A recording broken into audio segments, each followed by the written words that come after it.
Bonjour à tous, bienvenue dans ce nouveau webinaire organisé par lepetitjournal.com. Je suis Hervé Hérault, le président, le fondateur des éditions lepetitjournal.com. C'est un plaisir de vous retrouver aujourd'hui. Donc, le thème de notre webinaire, c'est expatrier, comment réussir votre investissement locatif. Et on va donc accueillir Yann-Olivier Bricombert, qui est le fondateur de Yann-Olivier Agency, qui va répondre évidemment à toutes vos questions pendant à peu près une petite heure. Bonjour Yann-Olivier. Bonjour Hervé, bonjour à tous. Parfait, on vous entend bien, on vous voit bien, c'est parfait. Donc j'accueillais nos différents internautes. Donc je disais qu'on avait à peu près une heure ensemble. Donc c'est le moment de poser toutes vos questions. Vous avez une petite fenêtre à droite avec marqué poser une nouvelle question. Rien de plus simple. Faites-nous un petit signe pour nous dire où vous êtes dans le monde. C'est peut-être le matin pour vous sur le continent américain ou le soir en Asie. Faites-nous un petit coucou, un petit bonjour. Et puis surtout évidemment posez toutes vos questions. Yann Olivier va bien entendu y répondre. Vous avez été nombreux à vous inscrire à ce webinaire. J'espère que vous serez nombreux à poser des questions. Je vous rappelle également que ce webinaire sera disponible en replay si malheureusement vous ne pouvez pas assister à l'ensemble de la session. Vous pourrez donc le voir en replay. Vous pourrez également évidemment le faire savoir à vos amis, connaissances, collègues qui pourraient être intéressés pour ce thème et qui n'avaient pas pu s'inscrire ou se libérer. Voilà donc pour le cadre général. Voilà, on a David qui est à Londres, on a Catherine qui pose déjà une question. Donc, on va aborder très vite les questions, Catherine, et Denise qui est à Hambourg. Je vais d'abord passer la parole à Yann Olivier, pardon, pour qu'il se présente et qu'il nous présente un petit peu son agence. Je crois que c'est un ancien confrère d'ailleurs, donc il va peut-être nous raconter un petit peu comment il est venu à l'investissement immobilier. Bien, merci Hervé. Bonjour à tous. Est-ce que le son est bon de votre côté? Est-ce que vous De mon m'entendez côté, bien? c'est très bien. Parfait, excellent. Nos internautes nous diront, mais on vous entend bien a priori. Bon, bah écoutez, je suis ravi d'être là. Merci pour l'invitation. Donc moi, c'est Yann Olivier, 36 ans. J'ai effectivement un parcours assez atypique puisque j'étais pendant une douzaine d'années journaliste. J'ai encadré des équipes et je suis arrivé dans l'immobilier par une expérience personnelle puisque à l'aube de mes 30 ans, je me suis un petit peu interrogé sur la création de mon patrimoine et ce que je voulais en faire pour le futur, pour mes enfants, pour l'avenir, pour la retraite. Et comme peut-être certains d'entre vous, je me suis un petit peu renseigné et j'ai commencé par investir avec un petit studio que j'ai acheté en bord de mer et qui du coup m'a permis de me rendre compte des difficultés qu'on peut rencontrer, qu'on rencontre en général lorsqu'on démarre ou lorsqu'on veut se constituer un patrimoine, c'est-à-dire les recherches de biens, constituer une équipe, suivre les travaux, enfin gérer le bien après. Donc, je pense avoir fait une bonne partie des erreurs de débutant au début. Et petit à petit, je me suis rendu compte qu'il y avait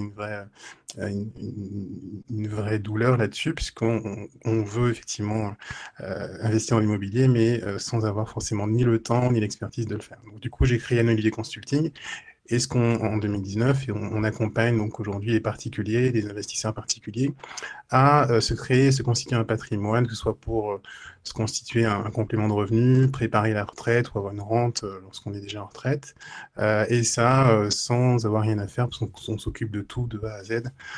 Et notre spécialité, c'est qu'on est positionné sur des biens qui rapportent. Voilà, donc des biens avec des rendements plutôt intéressants. Voilà. Très bien, ben merci pour cette introduction. Et du coup, j'imagine que c'est un service qui est particulièrement utile aux expatriés qui vivent à l'étranger, donc qui sont pas forcément, qui peuvent pas rentrer facilement en France, connaître bien le marché, faire toutes les formalités. C'est vrai que la problématique, j'ai envie de dire qu'elle est renforcée quand on investit. Alors, quand on habite à 200 km de chez soi ou à 10 000 km, j'ai envie de dire que la problématique est à peu près la même. Il y a quelques spécificités, évidemment, quand on est expatrié, mais à partir du moment où on n'investit pas dans sa ville ou au pied de sa rue, ce qui n'est pas forcément un mauvais conseil, mais on y reviendra, c'est vrai que tout de suite se posent pas mal de questions sur comment je trouve le bien, comment j'investis à distance, comment on gère les travaux, enfin bref, tout un tas de questions. Et c'est vrai qu'on est là pour y répondre, donc avec grand plaisir. Parfait. Allez, les internautes, n'hésitez pas à poser vos questions. On a Sylvain qui est pardon, dans l'Algarve, au Portugal. Rana qui nous lit depuis l'Arabie Saoudite. Allez, on attend vos questions. Yann Olivier est là pour y répondre. Moi, je vais vous poser une première question d'ordre un petit peu général, Yann Olivier. C'est pourquoi investir dans l'immobilier locatif en France, notamment en tant que non-résident? Est-ce que ça reste un bon placement? Est-ce que c'est pas mieux d'investir sur des placements financiers, par exemple? Hmm. Alors, je dirais que la question, c'est pourquoi l'immobilier? L'immobilier, ça reste une valeur refuge, une valeur sûre. C'est le placement préféré des Français et de d'expatriés. Pourquoi? Parce que c'est de la pierre, c'est tangible, c'est pas soumis aux fluctuations du marché. On ne joue pas au casino quand on investit dans l'immobilier. On fait de l'investissement en bon père ou bonne maman de famille, bonne mère de famille. Donc, du coup, c'est un placement qui est relativement privilégié et bien réalisé, bien choisi. Il permet aussi de se constituer un patrimoine, puisque ce sont les locataires qui vont payer les loyers, et rembourser le crédit, les charges, etc. Donc, si on s'y prend bien, on peut arriver à générer des rendements qui vont permettre non seulement de rembourser les charges du prêt, mais en plus de ça, de dégager un excédent de trésorerie, ce qui permet d'avoir beaucoup d'avantages, évidemment, de se constituer une trésorerie qui est non négligeable, soit pour en profiter, soit pour continuer d'investir par la suite. Donc, je dirais que c'est un mix qui aujourd'hui, pour des personnes qui ont une capacité de financement et d'investissement intéressante, qui veulent peut-être préparer l'avenir, qui veulent préparer l'avenir de leurs enfants, qui veulent préparer leur retraite, c'est effectivement le bon compromis avec de la sécurité, puisqu'on a toujours besoin de se loger, et en même temps du rendement, de la rentabilité. C'est ça, c'est un placement qui est quand même beaucoup plus sûr qu'on peut imaginer un placement en bourse, par exemple. Oui, la bourse, on ne sait jamais trop effectivement ce qu'il en est. Alors, je dirais que de manière générale, je considère que dans une réflexion patrimoniale, on peut avoir plusieurs types d'actifs. C'est même d'ailleurs souvent recommandé par les meilleurs experts de la question.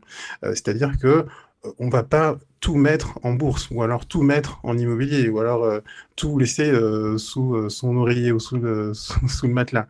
L'idée, c'est plutôt de raisonner de manière équilibrée, d'avoir un petit peu d'immobilier, d'avoir un petit peu de bourse, d'avoir un petit peu d'assurance vie, pour à la fois répartir le risque, et puis en même temps répartir aussi la rentabilité. Donc, je n'ai pas une approche dogmatique sur la question de l'immobilier, mais c'est bien évidemment d'en avoir, et si possible d'en avoir qui rapporte. Voilà. C'est bien, merci beaucoup. Allez, on va commencer avec les premières questions des internautes. N'hésitez pas à poser bien toutes vos questions. Avec le petit onglet à droite, on a Marie qui demande: vaut-il mieux du locatif de résidence longue durée ou de tourisme? Alors, on pourrait penser qu'avec les situations actuelles, plutôt du longue durée, mais vous allez nous éclairer, Yann Olivier. Oui, alors c'est une bonne question. Alors, juste pour faire la distinction entre ce qu'on appelle la longue durée et la plus courte durée, au-delà, on va dire, de 3 mois, on est sur de la moyenne ou de la longue durée. Maintenant, quand on parle de location de courte durée, ce n'est pas forcément, et c'est ça qui est intéressant, on ne s'adresse pas uniquement qu'aux touristes. Traditionnellement, quand on pense à des locations de plus courte durée, on pense à des personnes qui vont venir pour visiter tel ou tel monument, ou pour vraiment des vacances. La réalité, c'est que on a un tourisme dit d'affaires, ou des déplacements professionnels, qui font que beaucoup de personnes qui réservent pour de la location de courte durée sont des professionnels, sont des gens qui se déplacent, sont des entreprises, des VRP, des commerciaux, des personnes qui sont en stage, et donc qui ne veulent pas, ou veulent une alternative à la solution classique de l'hôtel, parce qu'ils veulent leur indépendance, ils veulent pouvoir entrer et sortir, cuisiner, voilà. Donc finalement, c'est une solution qui existe depuis très longtemps, et la location de courte durée va être plus rentable, puisque vous allez pouvoir louer plus cher que la location de longue durée. Maintenant, la location de longue durée va être plus... euh, vous allez avoir moins de turnover, moins oui, de rotation entre les locataires. Donc c'est souvent un bon compromis, et d'ailleurs on peut toujours, et il faut, j'encourage plutôt à étudier toutes les options entre la longue et la courte durée, avec un impératif, si je devais donner un conseil, évidemment, ce serait que basez-vous toujours sur les scénarios le plus optimistes, si j'ose dire. Il faut que votre bien soit rentable en location normale et pouvoir ensuite générer une rentabilité supérieure avec des types d'optimisation dont on pourra reparler, effectivement.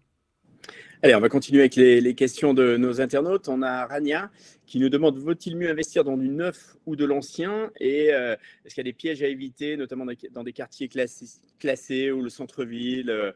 Voilà, est-ce que déjà entre le neuf et l'ancien, vous voyez une grande différence? Alors, ce sont deux questions Oui. complémentaires.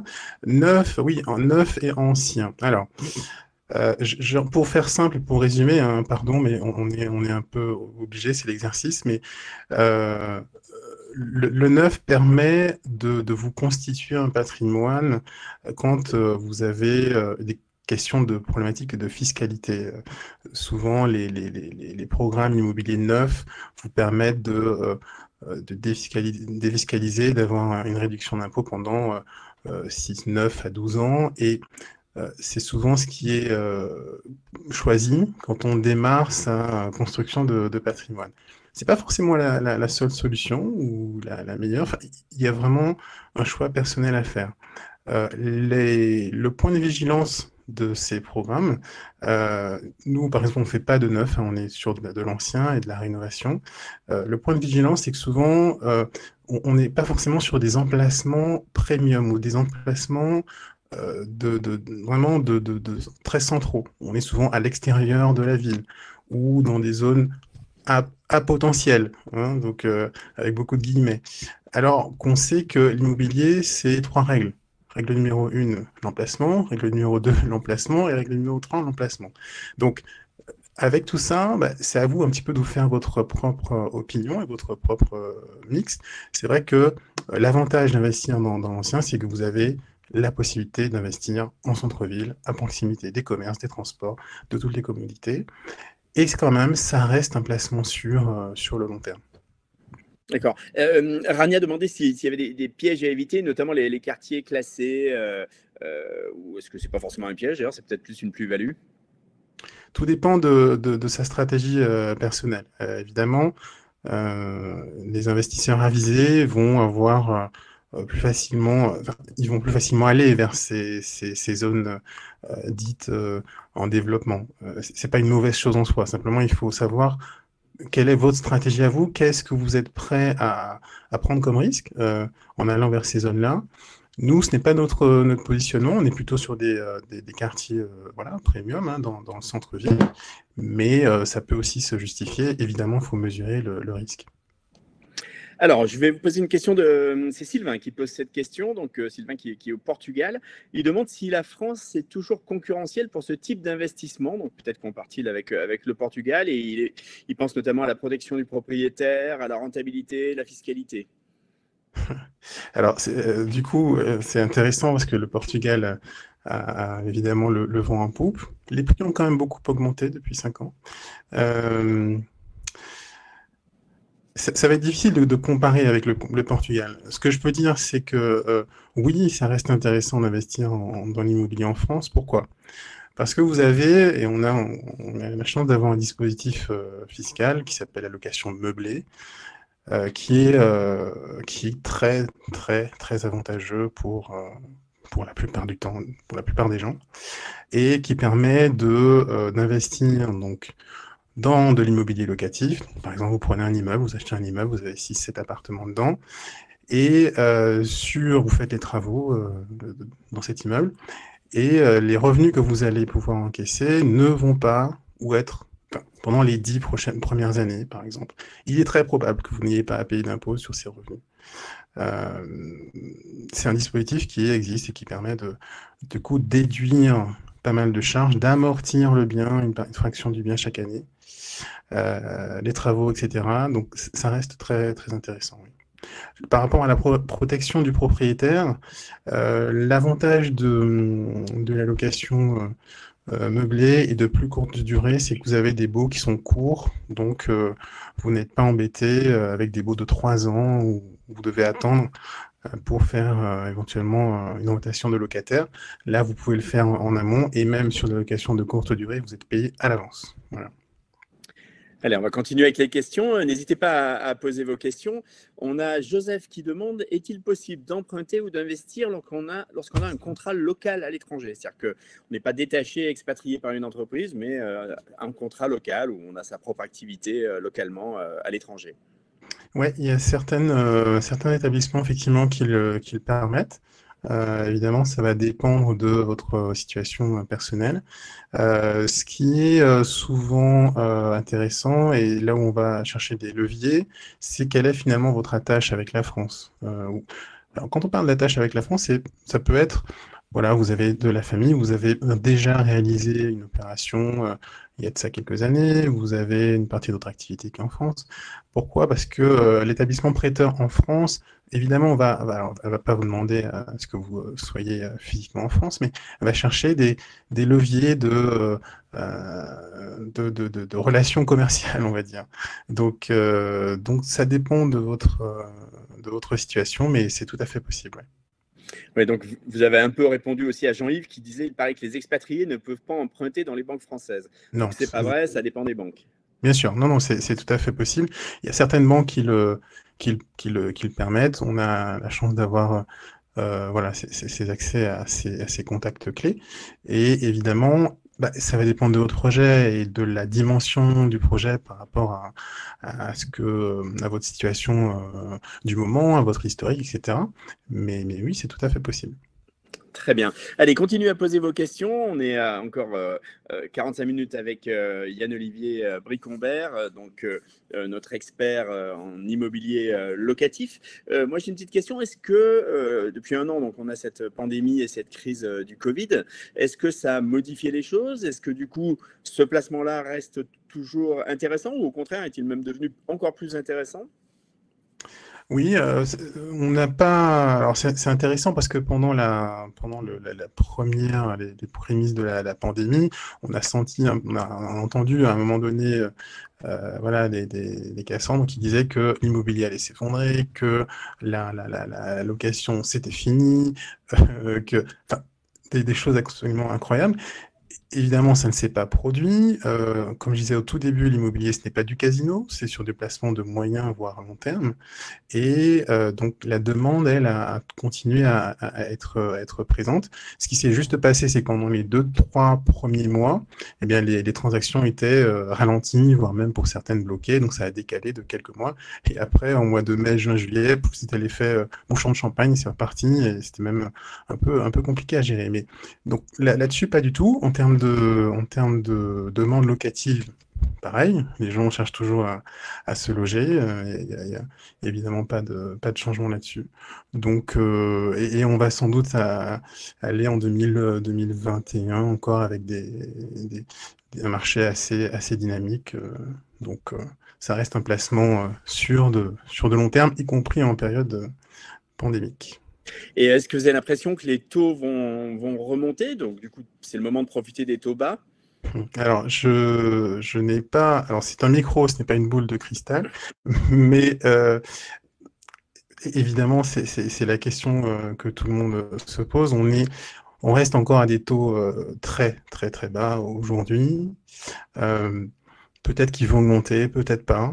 Ce qui est intéressant, je trouve, à regarder, c'est quand on fait un investissement locatif, et que on le fait intelligemment, c'est-à-dire que on regarde à ce que l'immeuble, le bien que vous allez acheter, soit acheté au bon prix, soit bien placé, etc.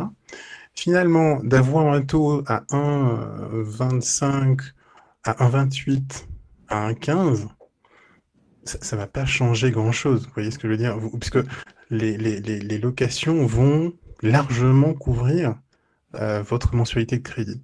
Donc, ce qui nous intéresse, c'est finalement une seule chose, c'est d'obtenir ce crédit. Et évidemment, après, il y a des stratégies pour optimiser, pour négocier au mieux toutes les conditions et pas que le taux, comme dirait une certaine publicité à un moment donné. Mais c'est vrai, c'est qu'il y a beaucoup de dispositions qui permettent d'optimiser la trésorerie de votre investissement pendant les premières années. Vous allez obtenir un certain nombre d'avantages. Donc, c'est encore possible et aujourd'hui, oui, évidemment, ça reste intéressant. Si vous aviez un projet d'investir dans l'immobilier locatif, faites-le. N'attendez pas d'une potentielle baisse des taux. Je dirais que c'est une vraie décision personnelle, construite.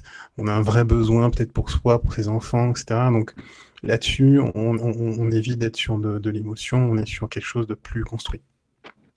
Très bien. Allez, on revient aux questions des internautes. On a Philippe qui demande dans quelle ville recommandez-vous d'investir aujourd'hui en France et dans quel type de bien pour du LMNP? Alors, alors nous, je vais vous donner notre approche. Elle est simple, c'est qu'on se concentre sur des biens qui sont des immeubles de rapport, donc des biens à valeur locative, donc avec de l'habitation, parfois un peu de commerce. Et le but, c'est d'avoir des rendements qui sont supérieurs à 8%. On est aux alentours de 8-10%. Ça dépend des projets, ça dépend du profil de l'investisseur aussi. Donc, c'est difficile de répondre de façon unanime à cette question.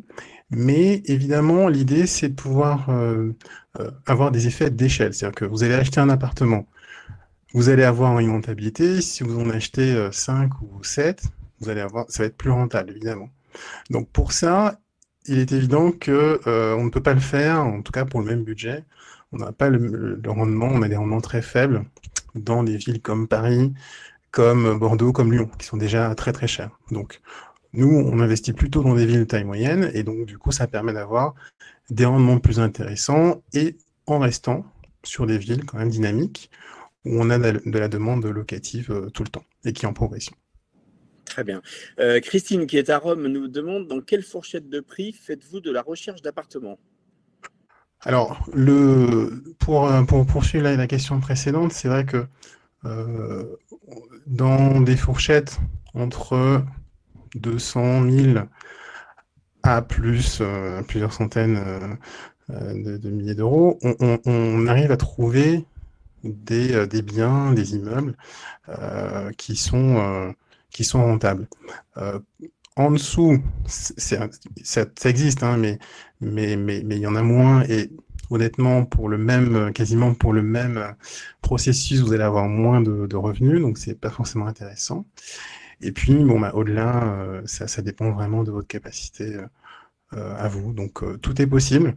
On répond un petit peu à toutes les demandes dans ce scope-là. Très bien. Joseph demande comment gérer un investissement immobilier depuis l'étranger. Alors, je pense qu'il veut aborder la partie plus gestion locative une fois que le bien a été acquis. Alors, il y a un élément important, parce qu'on parle beaucoup de gestion, effectivement, mais un bien qui est bien loué, qui est donc bien géré, c'est un bien qui a été bien acheté. Je veux quand même le préciser parce que souvent, on n'y fait pas attention, mais on s'étonne peut-être d'un bien qui ne se loue pas. Ah mais oui, mais est-ce qu'il a été acheté au bon prix? Est-ce qu'il a été bien sélectionné, bien rénové, bien aménagé, etc. Donc tout se tient dans l'immobilier. C'est assez logique finalement. Et donc pour répondre à la question, comment on fait? On s'entoure de... Alors évidemment, on va oublier le cousin ou la cousine qui va le gérer pour soi. Voilà, à moins d'avoir vraiment des personnes compétentes et qui aiment faire ça, mais la plupart du temps, on s'entoure de professionnels, donc de gestionnaires. Donc nous, on a des partenaires, on gère aussi nous-mêmes des biens, donc c'est la solution qu'on préconise évidemment. Très bien, merci Yann-Olivier.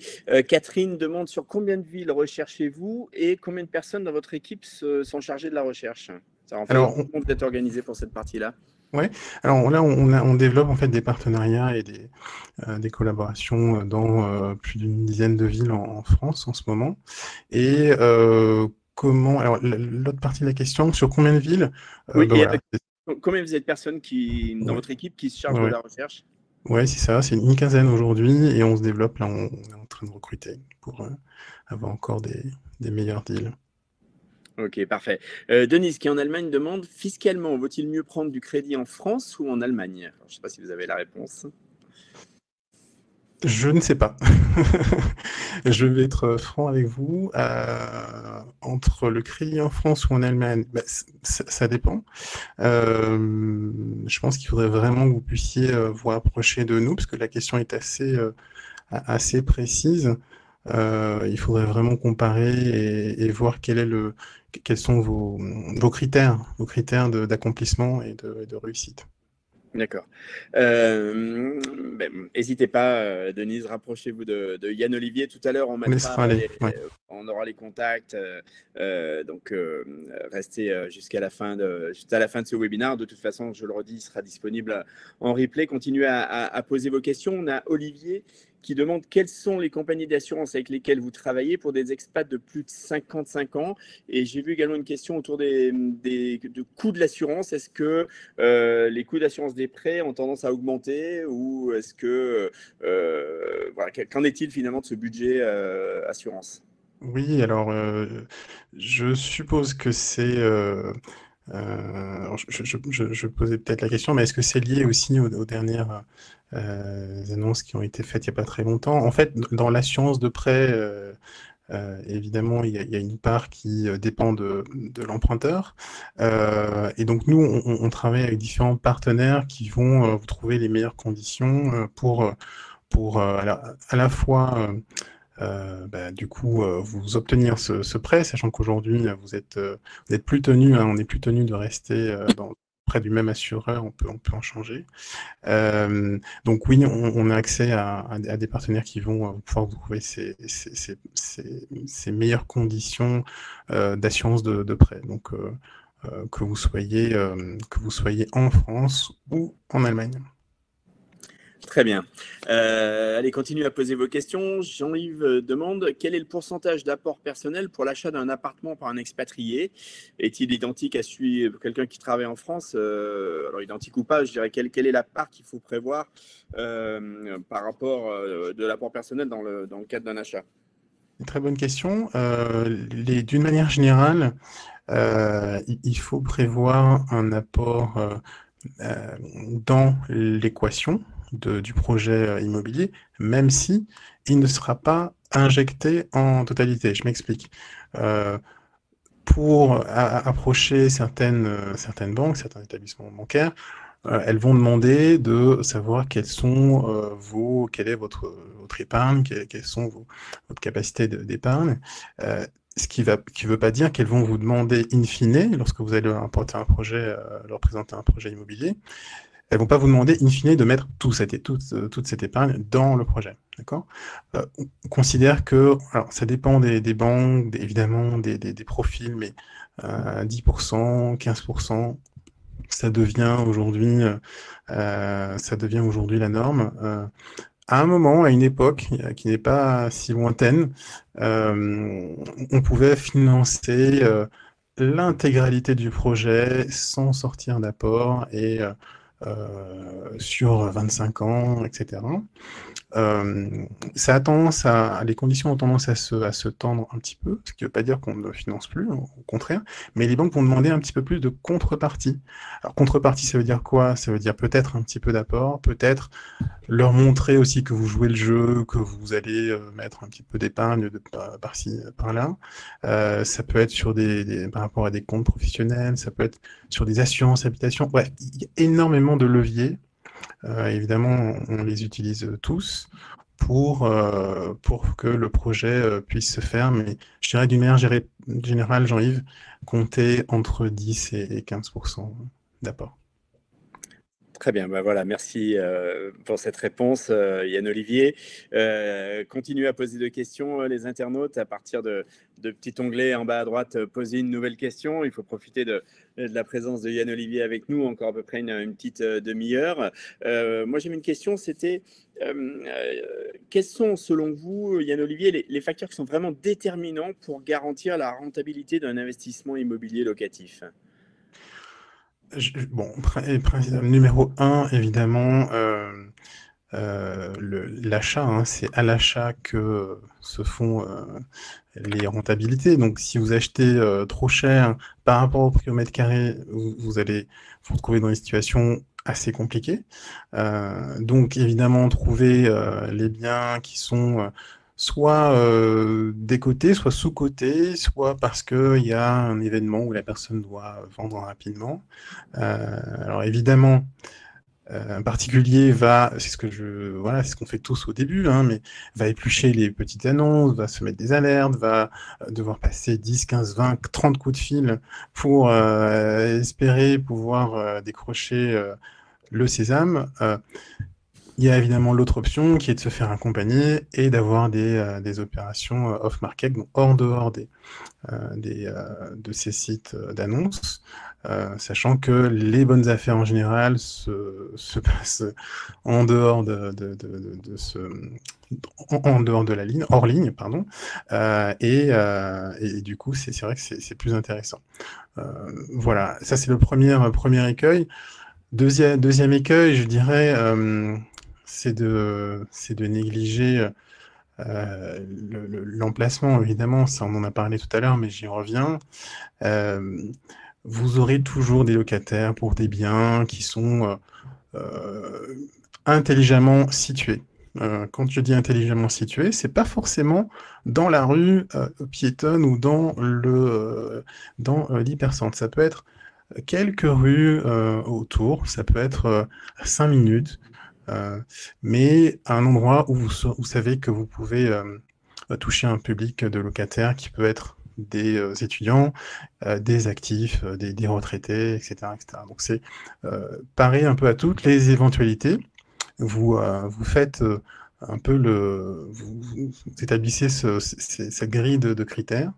Et puis le troisième critère de succès, je dirais, c'est de peut-être rester un peu fermé en disant mais je veux que un type de bien qui va servir uniquement à de la location longue, non meublée, etc., etc.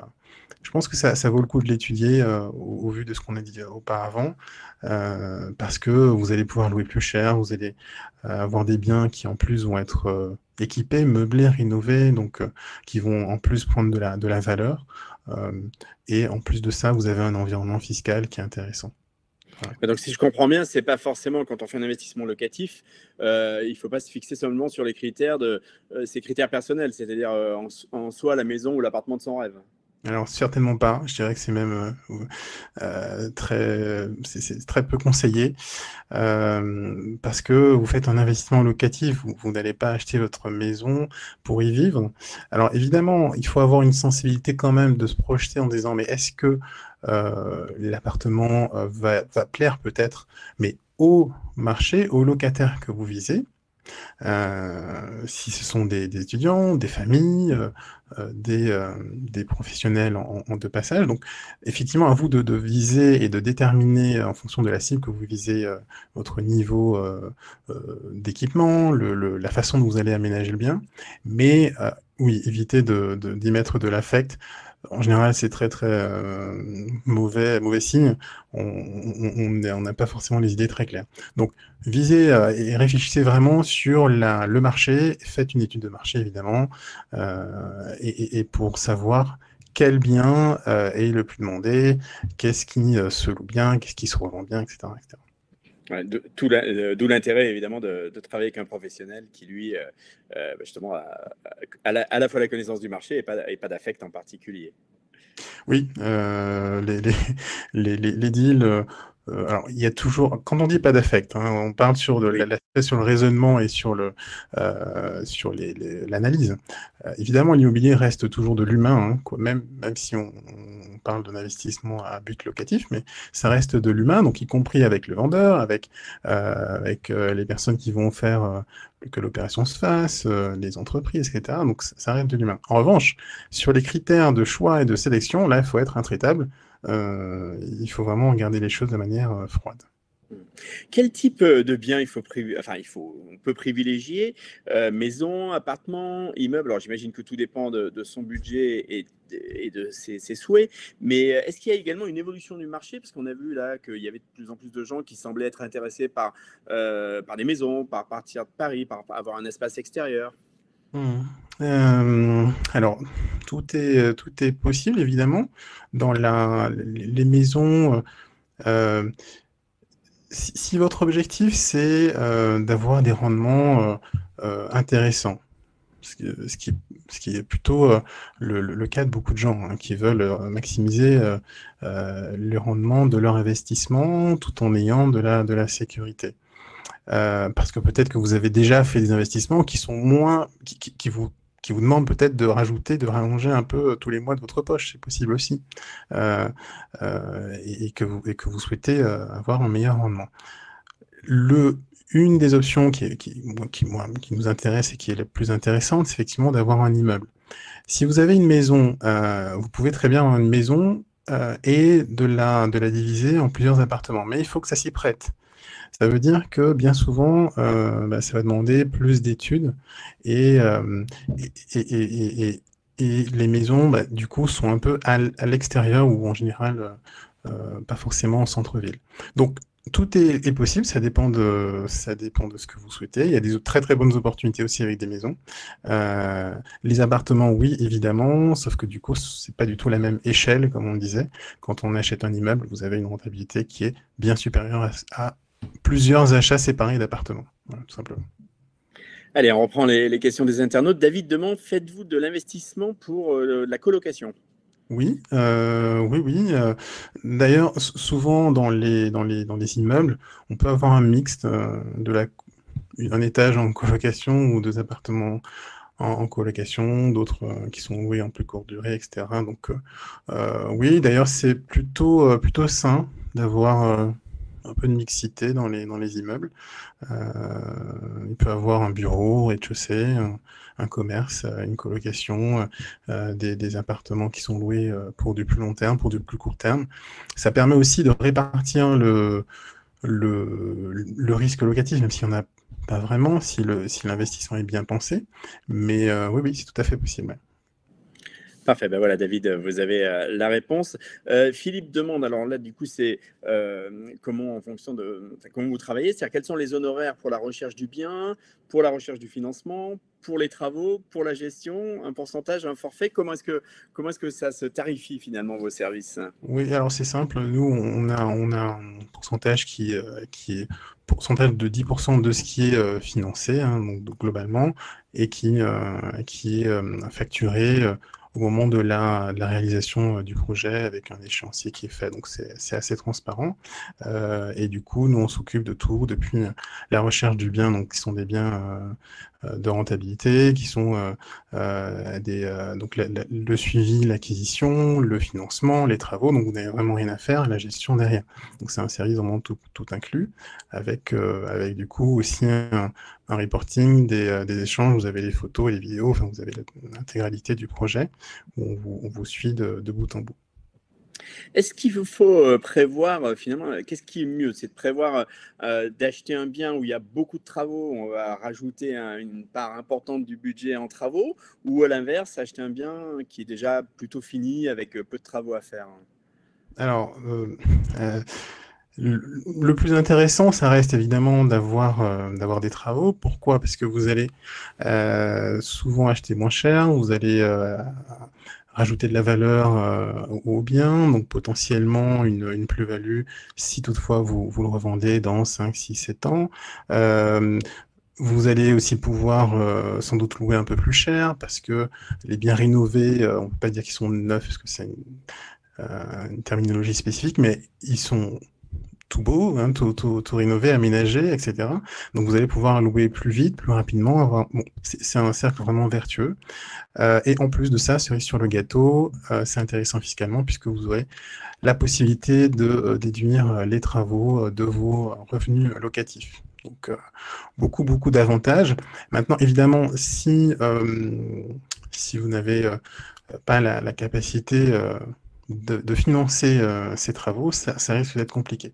Donc pour le savoir, c'est mieux de faire un point sur votre capacité financière en amont et du coup de vous faire accompagner là-dessus. C'est notre façon de faire.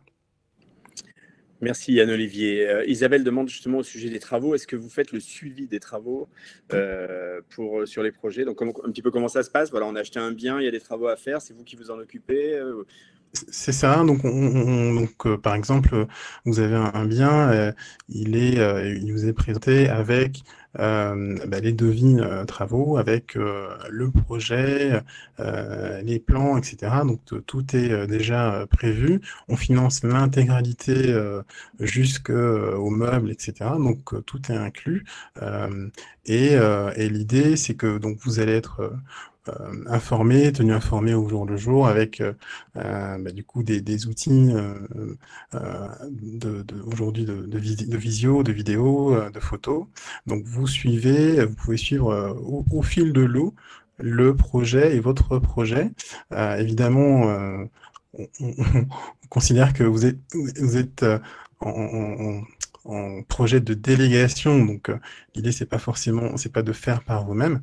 Par contre, et c'est vrai que c'est intéressant pour nous, c'est même un point très important, c'est de vous donner du feedback et que vous puissiez voir où ça en est, parfois même d'échanger sur le bien, sur tel ou tel choix, en fonction de ce que vous souhaitez. Mais oui, il y a ce suivi qui est prévu, un peu comme si vous-même, vous aviez le projet en charge. Donc, c'est toujours intéressant et même sain d'avoir ce reporting et ce suivi.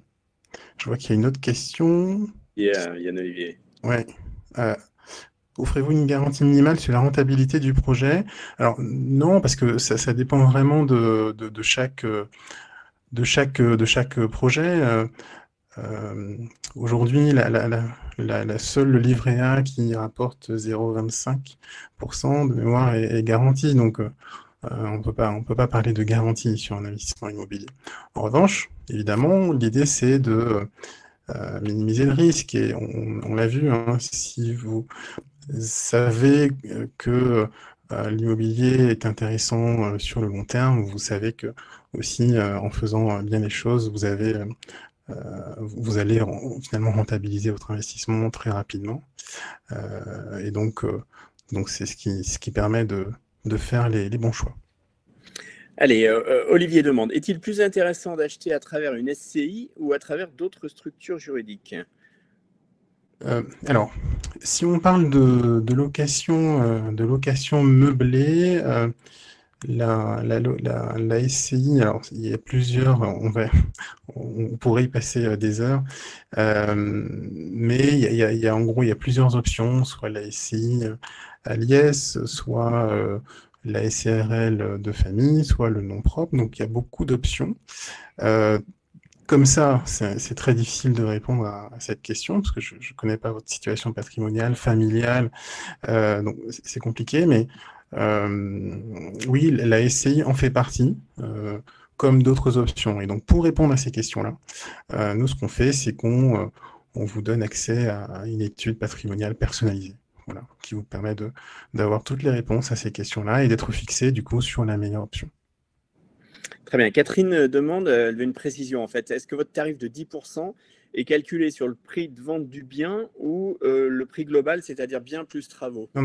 Non, c'est une prestation complète. Donc nous, on est sur l'ensemble du projet. Pourquoi? C'est d'ailleurs nous, par exemple, on ne fait pas uniquement des travaux ou uniquement de la gestion. C'est un service complet. Donc c'est sur l'ensemble du projet qui vous est livré clé en main. Parfait. Philippe demande combien de projets clés en main avez-vous déjà réalisés?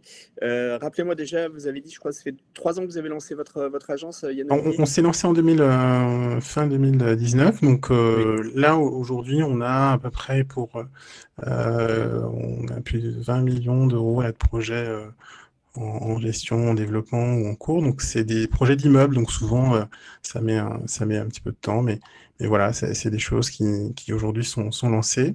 On a des projets là qui sont en train de se terminer. On a des offres qui ont été signées cette semaine encore. Donc voilà, on a l'habitude. Et sur ce type de projet-là, ce qui est important, c'est encore une fois, c'est de bien valider en amont le projet. Donc, vous avez un petit peu comme vous avez un tableau de bord, quoi, qui vous permet d'avoir toutes les infos sur le bien, sur euh, pourquoi c'est intéressant, les différents scénarios, évidemment tous les documents techniques. Et donc, c'est comme ça que, du coup, on peut avoir un investissement éclairé. Voilà. Très bien. Allez, il nous reste à peu près une petite quinzaine de minutes. Donc, les internautes, n'hésitez pas à continuer à poser vos questions. Yann-Olivier Bricombert, notre expert immobilier locatif, est là pour vous répondre. Moi, j'ai une question, Yann-Olivier, qui concerne en fait la mise en location du bien, la recherche de locataires. Comment se garantir, comment sécuriser finalement? Parce qu'il y a le risque évidemment de se retrouver sans locataire et du coup de devoir payer les crédits. Non, il n'y a pas. Enfin, pardon, j'ai été un peu rapide. J'allais dire non, il n'y a pas de risque. Oui, il y a toujours un risque, etc., etc. Mais si vous voulez, dans la location meublée, et en particulier pour la courte durée, vous êtes réglé en amont de l'arrivée des locataires. Donc, il y a pas de risque d'impayé puisque vous êtes réglé en amont. Euh, et, euh, et encore une fois, l'avantage d'avoir un immeuble, c'est qu'imaginons que vous ayez deux, trois appartements sur 8 qui ne sont pas loués, ben vous avez les autres qui vous couvrent largement le coût du crédit et les charges. Donc c'est aussi l'intérêt et c'est aussi pour ça que nous, on est vraiment spécialisé sur les immeubles. D'accord. C'est-à-dire que votre recommandation, par exemple, c'est plutôt que de faire un seul projet sur un bien unique, quand on a les moyens et la possibilité de le faire, c'est de le répartir sur différents projets. Recommandation, je ne sais pas, hein, c'est-à-dire que évidemment on peut démarrer, on peut faire des appartements et le faire très bien et d'avoir de très beaux projets. Donc je ne dis pas que c'est pas une bonne option.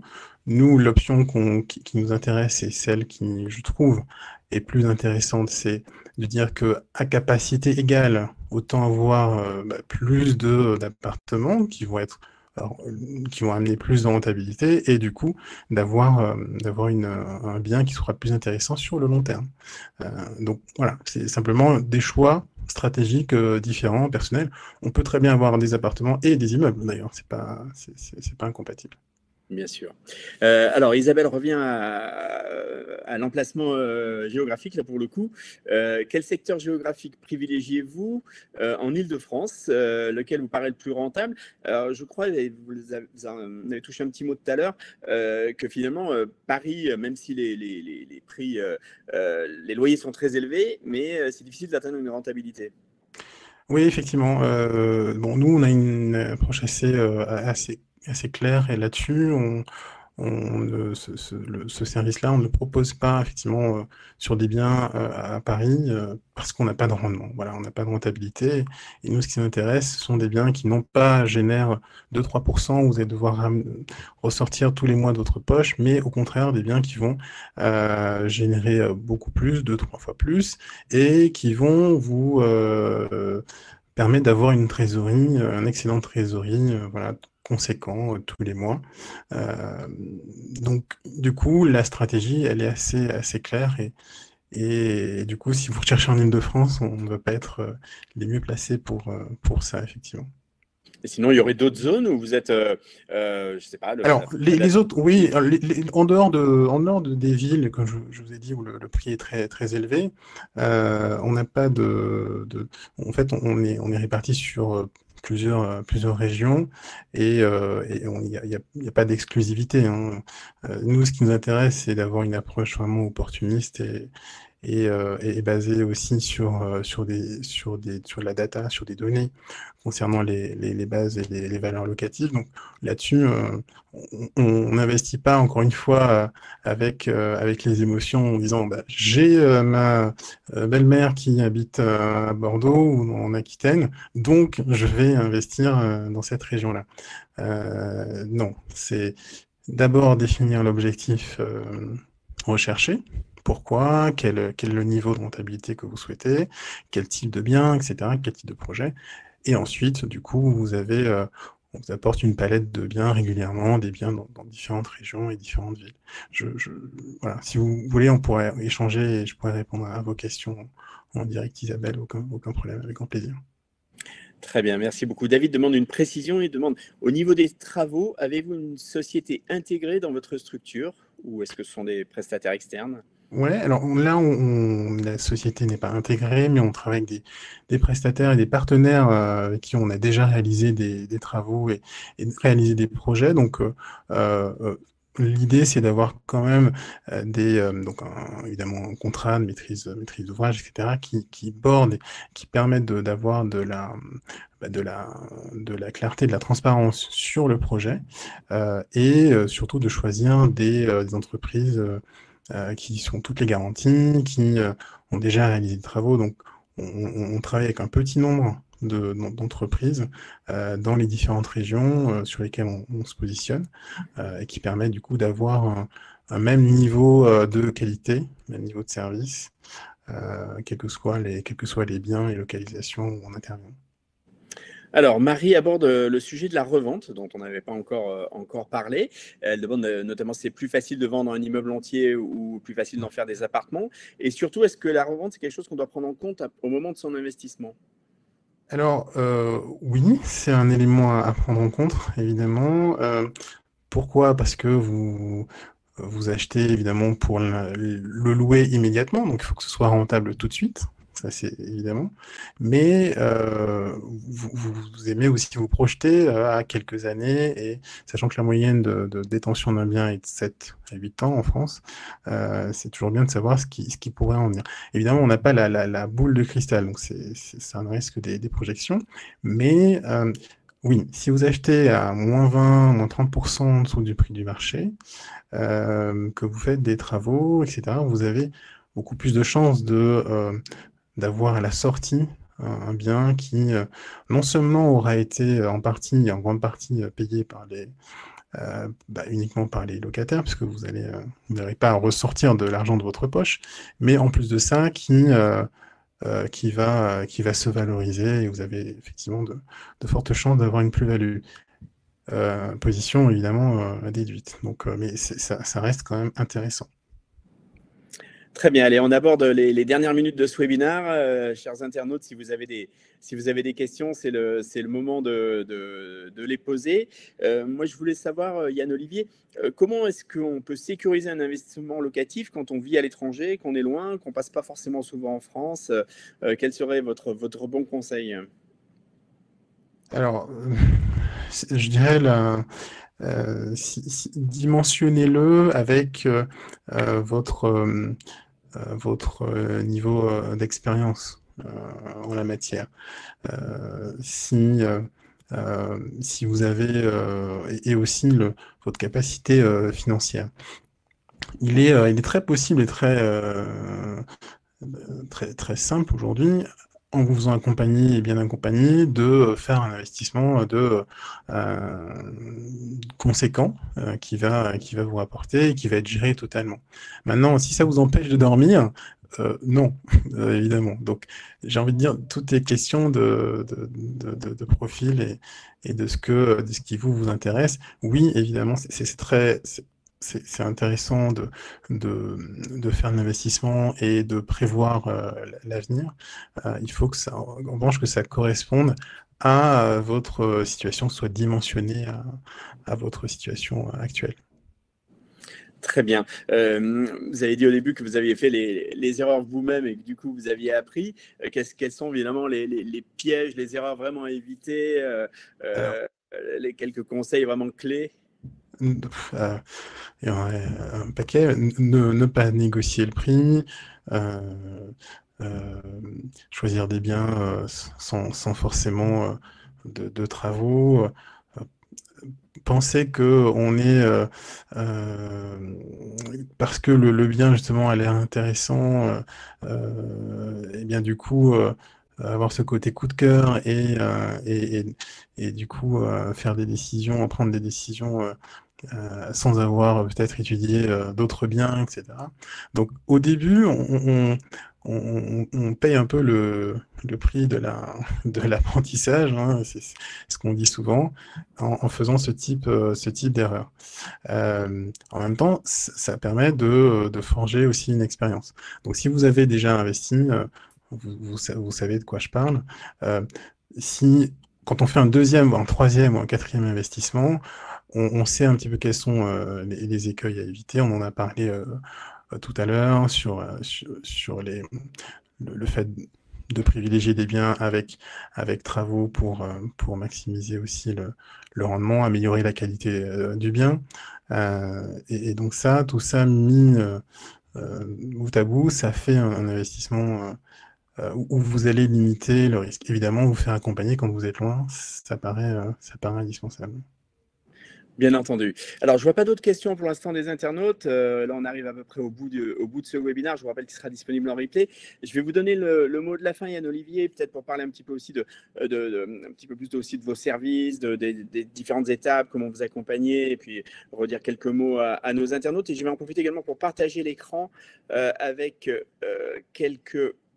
Hop, alors autorisé. Non, c'est pas ça que je voulais faire, pardon. Hop, alors attendez, comment est-ce qu'on enlève ça? Hop, voilà, pardon. Je vais partager un document où notamment les internautes vont pouvoir